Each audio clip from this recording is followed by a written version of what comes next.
Hey everybody, I decided I wanted to try to do a color inspired pour today, and if it goes well, this might become a thing for me. We'll see. So sometimes I kind of find that I kind of get in my box and I do the same colors over and over. So I thought if I went on Pinterest, maybe I could get inspired by some different color combinations. And these are colors that I like to use, but it's definitely a different combination than what I probably would have done on my own. So this picture was taken from Pinterest, and I'm going to bring it up here so you can see a little bit closer. I am not one that's going to try to custom match my colors. I know enough to be dangerous when it comes to trying to match colors. So what I did was I just went into my paint stash and I tried to match these colors as closely as possible. And with a couple of them, I did mix a couple of colors that I already had to try to get it closer to the tint that I thought it would be.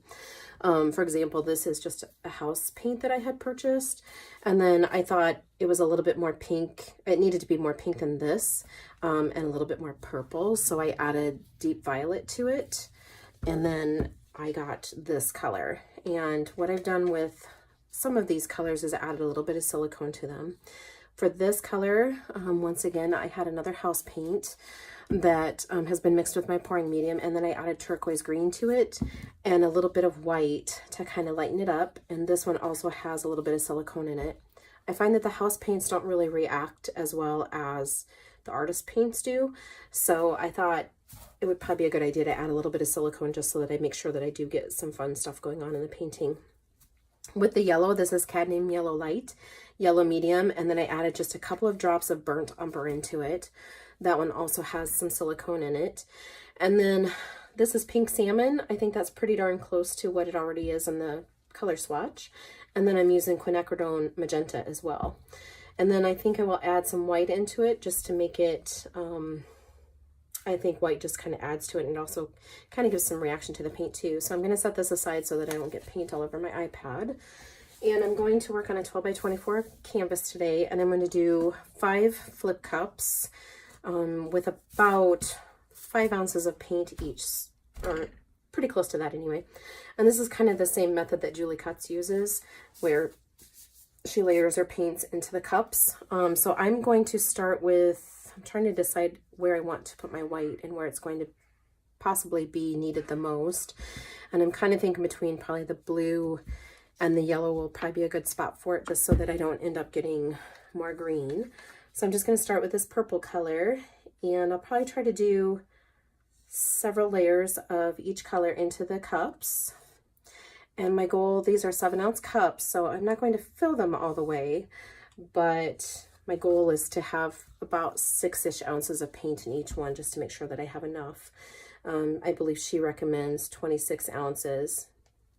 And I do kind of want to try to layer these in here, which is not going to be super easy since I'm pouring from a cup. It's easier when I use my dispenser bottles, but that's all right. I'm not going to be too concerned if they don't layer nicely, because in the end they all get mixed up anyway. And so kind of going for about 6 ounces in each cup, which will give me about 30 ounces or so. And next I'm going to add some white in here just so that I can separate my blue and my yellow, because sometimes they don't always play well together.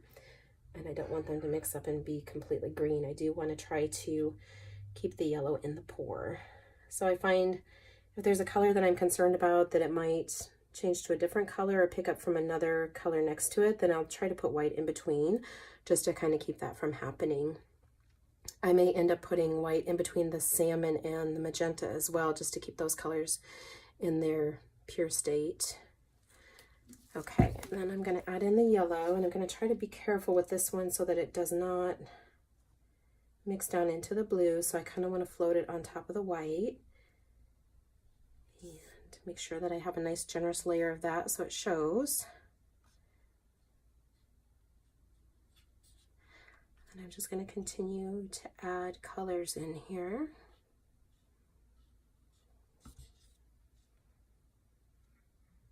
I think this should be kind of an interesting color combination. I think it'll be quite pretty, hopefully. I thought I had a lot of yellow mixed up, but I think I used more than I thought I would. All right, so this is the pink salmon. So I'm just going to layer this, hopefully. I think my bottle may have, my bottle clogged up a little bit, so we'll just take the top off and pour it in this way.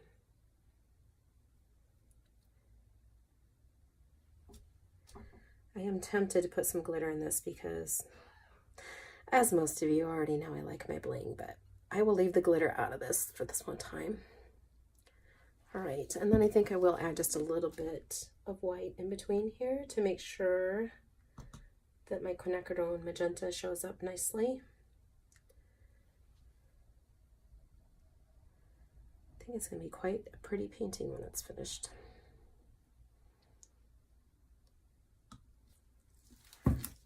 It's kind of a gloomy day in Iowa today, so I thought these would be nice bright colors. I like magenta, so you can tell that it's going to get a nice healthy dose of that in the cups. That really brightens it up, doesn't it? All right, and then just going to go back and put in one more layer of purple. And kind of want to try to split this up in the cups so that I have enough for all 5 cups. Here we go. Just going to scrape that last bit out of that cup and then come back in with the blue. And once again, just trying to make sure that I have enough to get across all my cups here so that all of the cups have the same colors in there.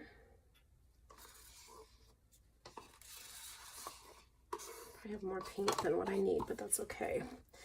And just quickly going to put a little bit of white over here to shelter that yellow that's going to come on next.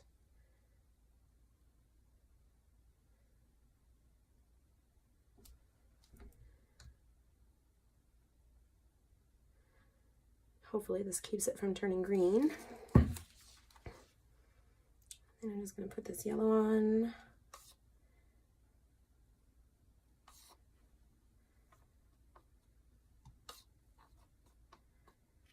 I can definitely tell I've got way too much paint in my cups, but that's all right. I'd rather have too much than not enough. And a little more of the salmon.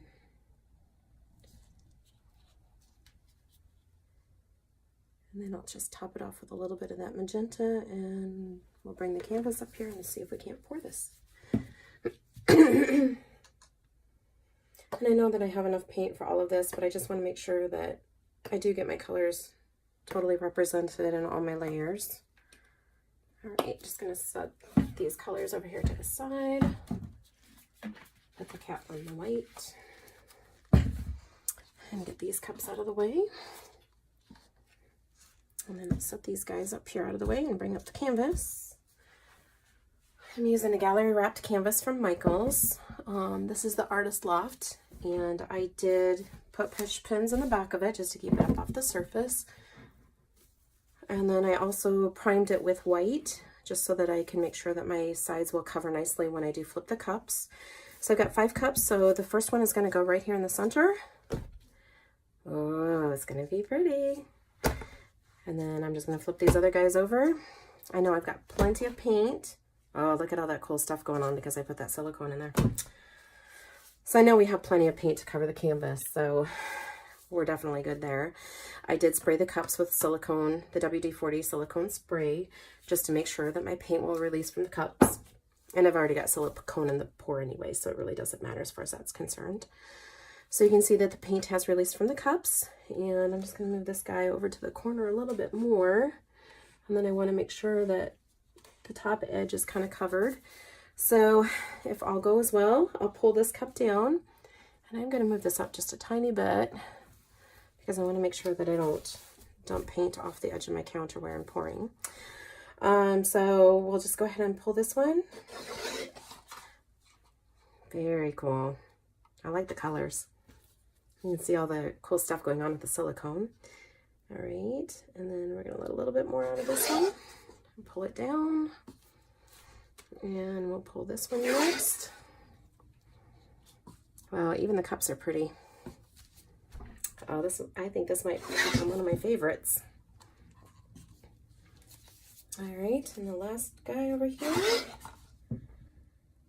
And I've got a little bit of paint in my cup here, but I think we're good. I think just because there was just so darn much paint in the cups because I kind of overmixed, but that's okay. Wow, it's really doing some neat stuff. I love the colors. It's a very happy painting, I think. It's a good painting for a dreary day. All right, so I'm just going to torch and try to get some of my bubbles out. And then hopefully that'll kind of get things going with the silicone too.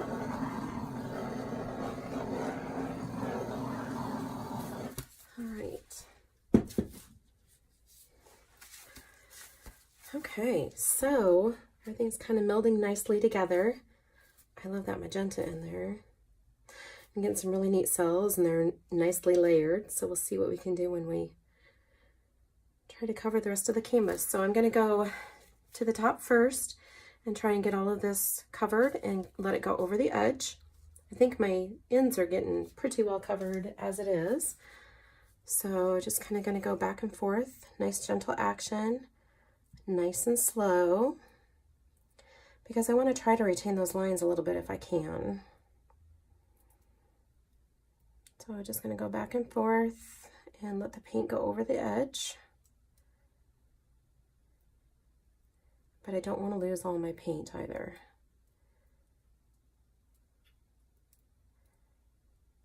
All right, and then I'm just going to bring it back a little bit. I want that corner down there. And then I'm just going to bring it back down to the bottom. I'm just going to lightly tip it and let it run down on its own accord, so that we can get all the paint down here to the bottom. And then once the weight of the paint is towards the bottom, then I can start kind of moving it back and forth and try to cover this hole that I have over here on the right. And then that will allow me to get that left bottom corner as well. I have plenty of paint on here, so I definitely need to get rid of some of this paint for sure. So I'm just going to kind of go down and cover that corner and let it flow over the end. And then I think we're going to go up to the top a little bit more and kind of level out the paint a bit. It's looking very cool. I love the colors, and I would have not put these colors together on my own, so. Okay, I feel like I still have quite a bit of paint on here, but I really love the colors that I have right now. So I think what we'll do is dump a little bit more off on the bottom, because I have some really nice cells going on the top. So we'll see if we can take some of the weight off of it. I don't want to lose my magenta for sure.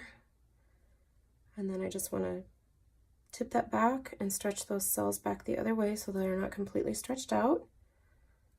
And then I think we're in good shape. Since I had so much paint on the canvas, I think we're good, and I think most of the edges are covered. I do have a little bit of touch-up work to do on the corner, on both of the, or I can tell on the bottom corners for sure, and I'm pretty sure up here on this corner as well.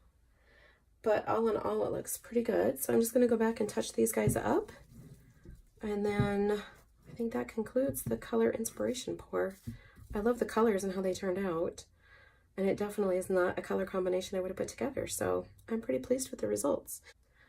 I'll take a couple of pictures close up so that you can see how much cell action is going on with the silicone. If you have any questions, please let me know, and thanks so much for watching.